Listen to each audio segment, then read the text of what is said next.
Two blades, same teeth, same length, completely different top end. One fits the Ryobi, one doesn't. Here's everything you need to know. U-shank is the old standard.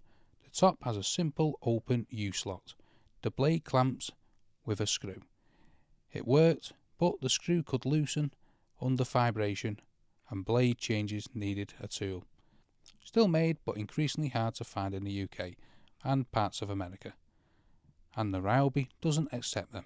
The T-shape is the modern universal standard. The T-shaped tang locks positively into the clamp.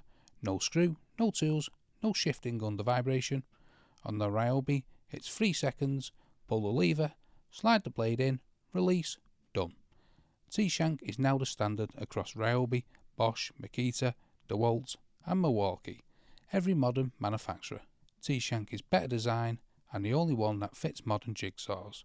So if this video helps you out, thumbs up if it helped, subscribe for more quick guides and see you in the next one.